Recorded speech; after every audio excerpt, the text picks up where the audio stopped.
What is going on, everybody? After 3 days and then some of using iOS 26.3 Beta 1, we have some takeaways for you. And I have to say right off the bat, if you are one that loves trying new betas but kind of concerned about battery life and performance, I have to tell you that this might be one of the best beta builds that we've gotten as far as a Beta 1 in a long time.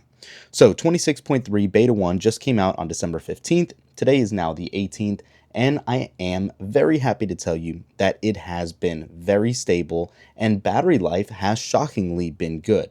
Now, pivoting just for a second, I do have to say though, as well as iOS 26 is, this right here, watchOS 26.3 Beta 1 has been a destroyer of batteries. This battery life, again on an Ultra 3, has not been up to par at all and definitely leaves a lot to be desired.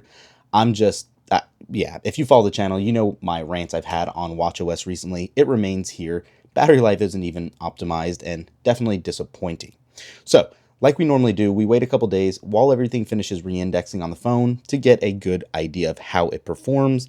And we did just run a Geekbench test this morning to show you exactly how this one compares to the results of the past.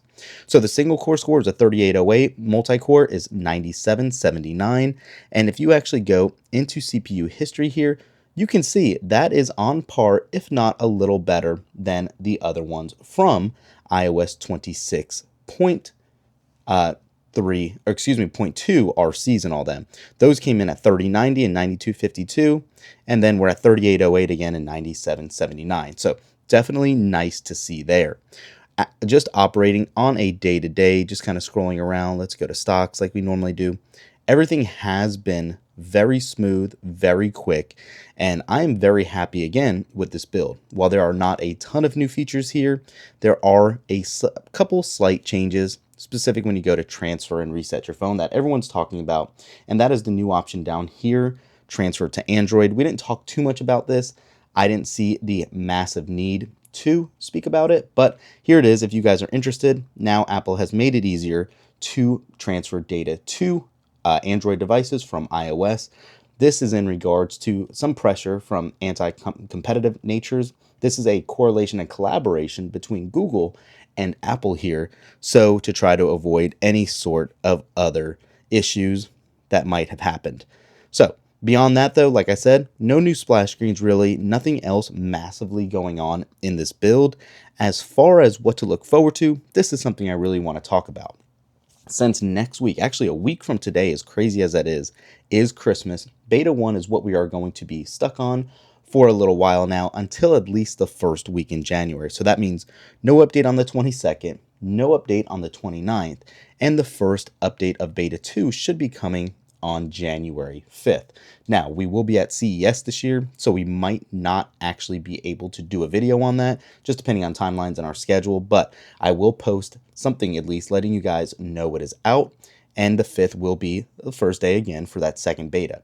Between Beta 2 and 3 and possibly a 4th that possibly will be coming for this 0.3 release, we are still expecting new wallpapers, as is typical for the .3 releases from prior builds. So that is one main thing. A lot of the other leaks came out in regards to Apple Intelligence and Smarter Siri, but those will not be present until the .4 release, and we're talking about at least March or April timeframe before those betas really start dropping. I do fully believe that this will be released at the end of February, or at least in the February timeframe, possibly early March, but that seems a little bit excessive for this beta cycle. Aside from that, again, battery life has been great, since I know you guys always love knowing about that. I have had no issues. Again, this is a 17 Pro Max here. I haven't felt the need to plug it in and charge it as much as I have in past betas, so definitely good to see here. Let me know in the comments below, if you're running these betas, how is it working for you, and what device are you using? Thanks for watching. We'll catch you in the next one. Peace.